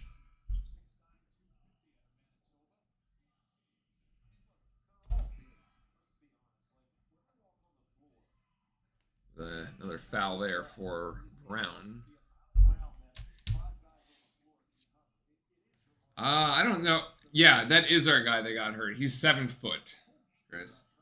Well, he was hurt before the season ever started. I mean, he had a foot injury in high school that caused him to miss his entire senior season of his final year of high school, and so that injury has carried over into this his first collegiate year, essentially. We've kind of been stuck here on 69 for a while. So, yeah.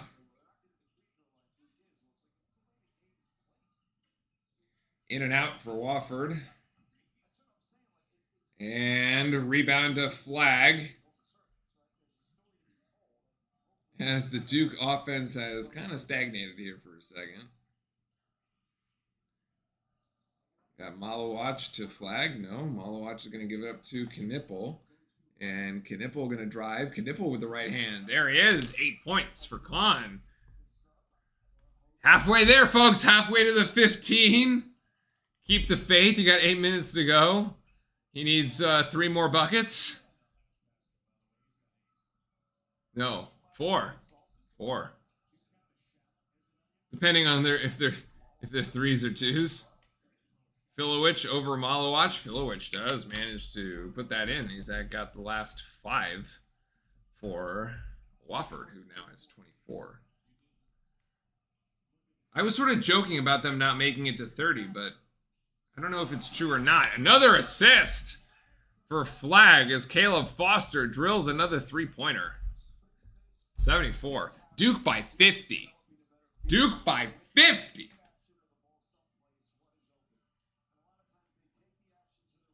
Ooh, Sion James almost with the outstretched arms. Everybody getting in the passing lanes today. Got the under 8 media timeout. We're getting to the twilight hour here of the game. All right, folks, what are your plans for the rest of the weekend? The interesting piece about this, right, is that we have an early game. It's going to end early by all accounts. I mean, even on the East Coast, it's early to end at like 2 in the afternoon. You basically have your whole day in front of you still. I certainly have my whole day in front of me. I mean, this is going to end before 11 o'clock here on the West Coast. So what are folks up to this weekend? Next game is going to be against Arizona, by the way. That'll be next Friday. Let's double check when the game time for that one.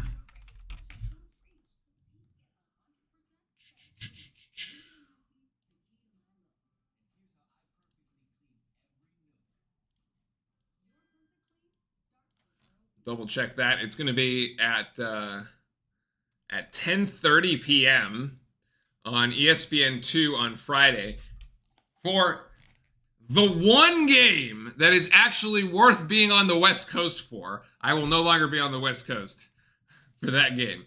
We go back to back, essentially. We go Friday the 22nd at 10:30 p.m. against Arizona. Then we turn around in Vegas on Tuesday the 26th, right before Thanksgiving, at 9 p.m. against Kansas. We got two huge back-to-back games. We need to come up with a win in at least one of those two games. The one against Arizona would be huge to go in and win that one there.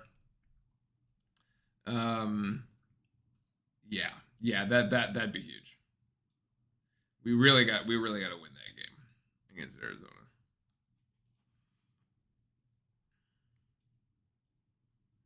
Really got to win that one. So it'll be a late night game. It'll end past midnight for sure. For sure. That'll be like 12:30, 1 o'clock end or something like that, depending on how late how that game goes. But we will be here, so we'll be here for that one. So make sure to hit that sub, hit the like button, hit the sub to come back for the Arizona game next Friday. Appreciate everybody hanging around. Chris is excited for Christmas decorations. Chris, we haven't even gotten to Thanksgiving yet, my friend. Like, the Christmas keep the Christmas decorations in the closet for at least another week and a half. This is just like the radio stations that are playing all the Christmas music. It is unacceptable. You cannot be playing this Christmas music. Okay, number one, I hate the Christmas music. It is cheesy as hell, okay? That's number one. I'm just not a fan. You can call me the Grinch. I don't care. I don't like the Christmas music. It's just really cheesy, and it's like, it just doesn't sound good. Anyway, it's already on the radio. We haven't even gotten to Turkey Day. We have barely had Black Friday ads, and they're already playing Christmas music. It is just heretical. You just can't do this. I had a friend tell me that they were playing Christmas music 2 days after Halloween. No, 2 days before Halloween. And that's another shot clock violation. Yes, the Duke women soccer, as Chris was pointing out, did do very well. I think they won pretty handily, actually. Frank Sinatra with the Christmas music. Oh, goodness.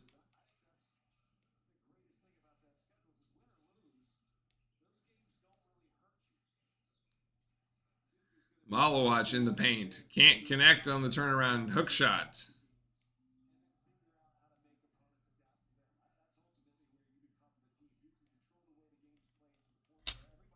Yeah, Hubbard is definitely getting in at the under 4 timeout. Almost guaranteed. Time running out for Knipple on the 15 points, though. Filowich with 2. Nice little roll as he beats Malowatch to the rim.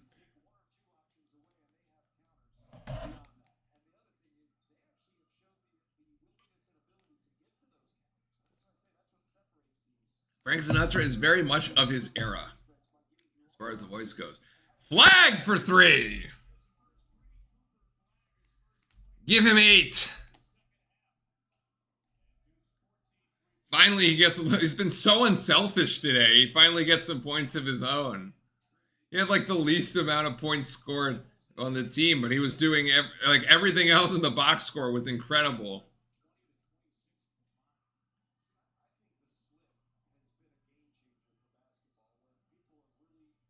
Another 7 seconds here on the shot clock. This is almost going to be the 4th or 5th shot clock violation. We're going to count it. They're going to say Cooper flag with basket interference, goaltending.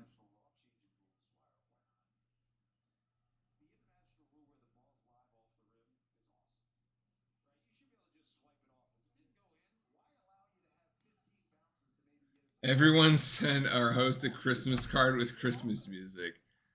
No, please don't. You can't. I mean, I guess it'd be more impressive if you somehow actually got my address, which would be both scary and impressive at the same time. But feel free, I guess, to ask the FBI for it. I'm sure they have it.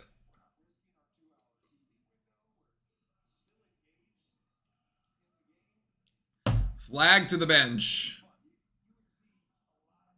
I don't understand. They just give Wofford another possession here. They don't actually count the basket. If it's goaltending, you should have counted the basket. It was worth 3 points. I don't understand why you get just another possession.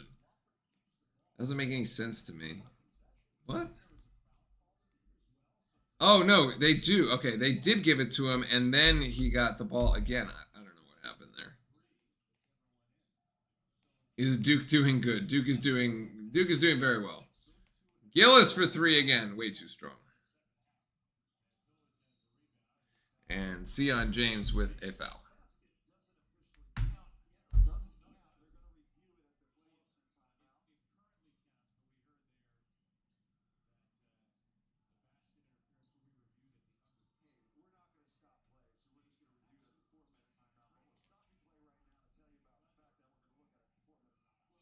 I don't understand what the refs just did. I don't understand what the refs just did. They counted it, but then they said they weren't sure if it was basket interference or not. And somehow Wofford still got the ball. I don't know. I'm confused. Very, very, very confused. No idea. Evans for 3. Nope. We might actually not make. We're not going to make it to 100. That's kind of unfortunate. We were like on the train, man. We were on the century mark train. Yeah, the Arizona game is very late.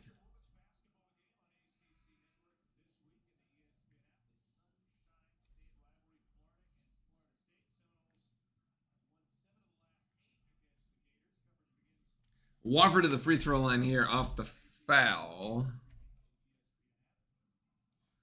Move this over here.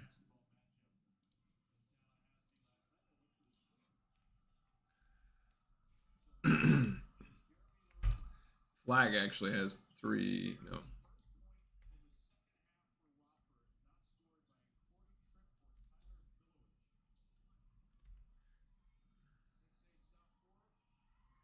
There you go. And both free throws are good for Lorenz, so give them 33, which I guess now makes it so they have as many points in the second half as they did in the first. Wouldn't you know?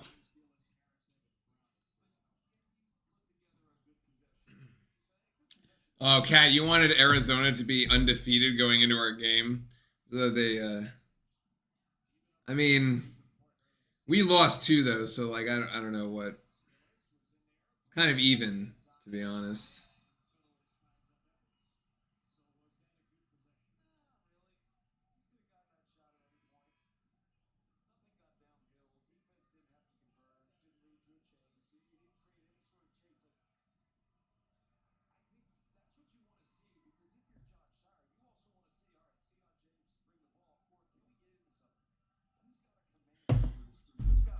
Wofford with the 7-0 run in the last 2 minutes, guys.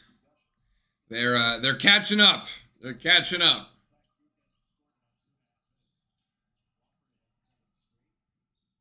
Oh, make it 9 straight there. As Phil wishes the Duke defense has fallen asleep. I expect it to be a great game.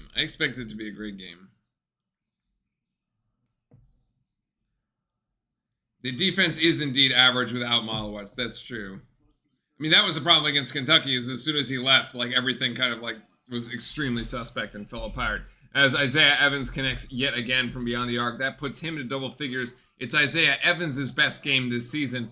He's got 11. That is the 4th Blue Devil in double figures as Duke gets 80 here.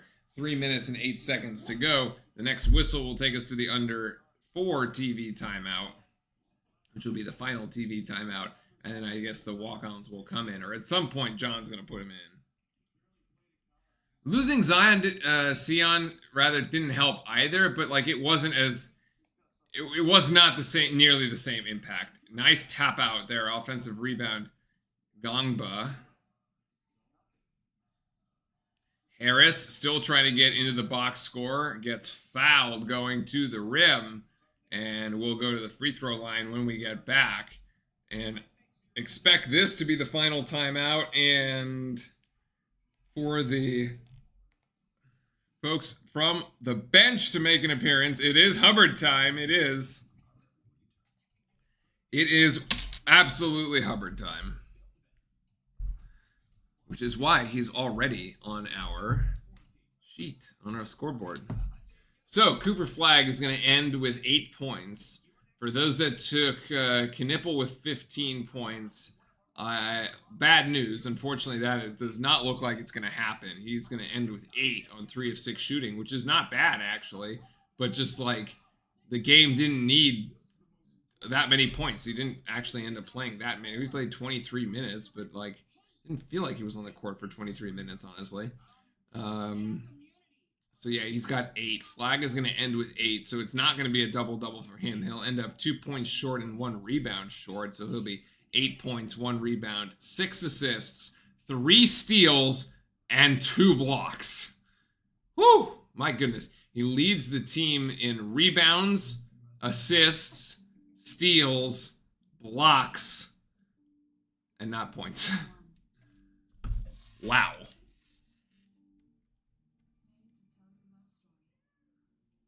That is a lot. He stuffed the stat sheet today. I think Gongba is going to have a very big role in future games. I think Gongba and Malawatch are just going to like trade minutes, honestly. It'll be like 20 minutes for like a piece for each of them. So like that is the interchangeable center position that we have been missing. To be honest, I mean, Malawatch had 13 minutes today. He has 11 points in 13 minutes of play. Like, incredibly efficient on 5 of 7 placing. It's not shooting, right? Gongba had 2 points. He got 8 minutes. So, yeah, I fully believe the minutes restriction is well in full swing here. It's basically 4 minutes in the first half, 4 minutes in the second half. That's it. That's what they're allowing him to play, and that's basically what he's going to get, at least for now.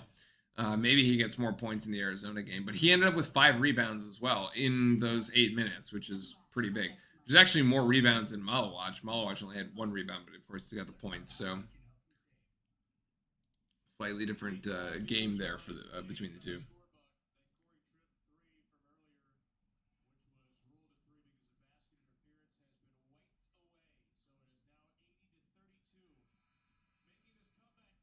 Oh, so they wiped the basket interference away.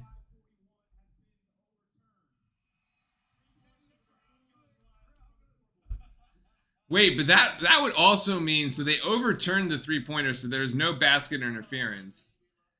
That should also mean that Cooper Flagg should be awarded the rebound for that particular play, because instead of giving the rebound, they gave him basket interference, goaltending. So he should be +1 in the rebounding column, which would give him 10. But they didn't seem to do that, so yeah. As Darren Harris can't hit the first of the free throws, so 0 for 1.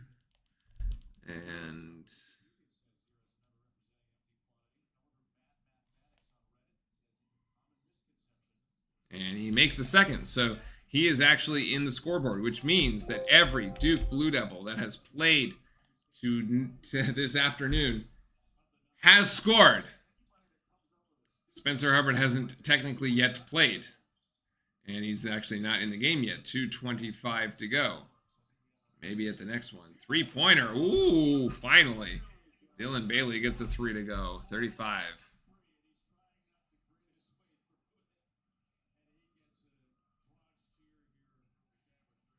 One of 11 from 3. When you fail, try again. Malik Brown with the turnover there and the steal by Wofford. And Harris almost with a steal of his own, trying to send that one the other way.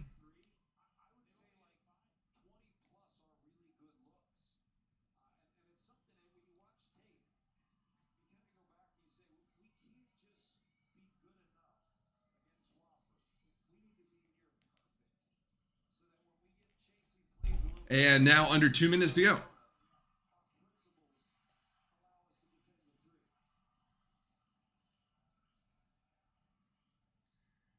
And this is headed for shot clock violation territory, honestly, at this rate. Although Wofford is going to get the 3 off. 3 is going to be no good from Civils, and Harris with the weak side rebound there as Duke recovers, ready to just take the air out of the ball. Yeah, I mean, Harris and Evans are definitely like off the bench kind of players. It is nice to see Evans like have a significant impact though. I mean, he had 11 points today. So when he gets in off the bench, he can make an impact. He can get his shots. Gillis with a tough rebound and off the backboard, up and in for Gillis. That is 5 points for him. And there we go. Now we get the subs.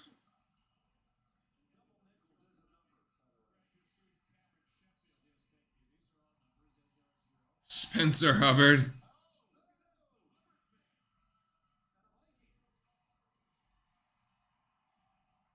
We got a Cameron Crazy who's got a number 55 jersey. I love it.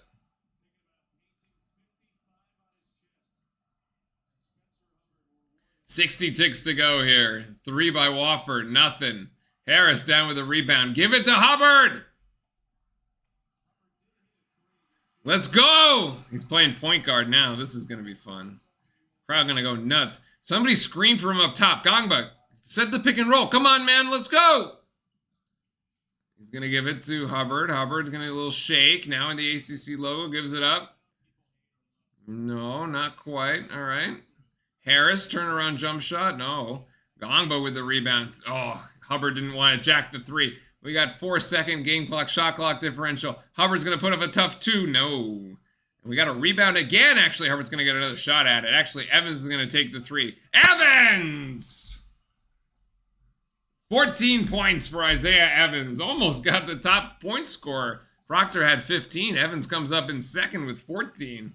Definitely making the most of his minutes. Hubbard with a beautiful defensive play, and he gets the rebound! And that's it, actually. Game. Spencer Hubbard in the box score with a rebound.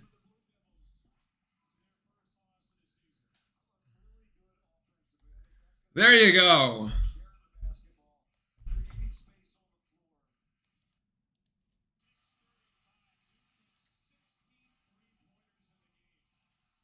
Let's see it. Let's see it. Let's see it. There, that's good defense by Hubbard, and that is going to be the rebound and the game sealing. Yes, that is the game sealing rebound by one Spencer Hubbard there at the end of the game. Beautiful to see. Love it. Great, fewest points allowed in the shot clock era. Wow. What a stat. Since 1985-86. If I do my math correctly, that is nearly 30 years. Wow, 35 points. All right. 35 to 86. 86 to 35, I guess. Duke with the win here in emphatic fashion on a great great bounce back. This really was the get well game. Looks closer to 5-5. Yeah, they might help him out a little bit on the official box score there. Boozer twins, Evans, Foster, maybe a senior year Proctor. That's right, the Boozer twins are coming to Duke. Indeed. All right, well, that's going to be it. We got our whole day in front. We got a whole day. I got to go to the gym. Keon and I got to go to the gym as it is leg day. So for all you out there, time to hit the gym on this beautiful Saturday, and then hunker down and watch some football for the rest of it. Okay. Pretty great box score here from the Cooper Flag one is still just so impressive to me. I mean, the 8 points, the 9 rebounds, 6 assists, 3 steals, 2 blocks, 3 turnovers, whatever. Still, he's got a 2-to-1 assist to turnover ratio. Dude, when I played high school ball, my junior year was listed at 6'2". I'm 5'10". See, exactly. They give you a little bit of help on the official game program. List you at 6'2" when you're 5'10". Of course it's in shoes, right? And on your very tippy toes as far as your height, as the height goes. I mean, for all we care, I could be 6'7". You'd never know. Evans with a great outing as well. 14 points for Isaiah Evans on 4 of 7 from beyond the arc. Very nice. You think Foster's declaring for the draft. He got 13 points today. It's not bad for Foster, actually. 4 of 6. Pretty efficient shooting, actually. Kind of a quiet 13 points. Honestly, when Foster scores, it's almost a bit of an afterthought. Proctor with the team high 15 on 5 of 9 and 4 of 7. So at least he was able to find the outside shooting a bit. Brown with 4. Knipple with 8. Too much of Chat's frustration, I guess. Malawach with 11 on very efficient 5 of 7. Sion with 5. Gillis with 5. And Gongbuff with his first minutes of the year. 11 minutes there with 2 points. All right, and Spencer Hubbard with the 1 rebound. All very important rebound. Okay, that's going to be it for me, folks. Prep for the game against Arizona coming up on Friday, 10:30 Eastern, 7:30 Pacific. We will see you right here on the channel. Make sure to hit the like, subscribe, all that good stuff. Until then, have a very safe week, everybody. Enjoy the football for the rest of the weekend. And I will see you all next Friday. All right, cheers. Have a good rest of your day. And as always, go Duke.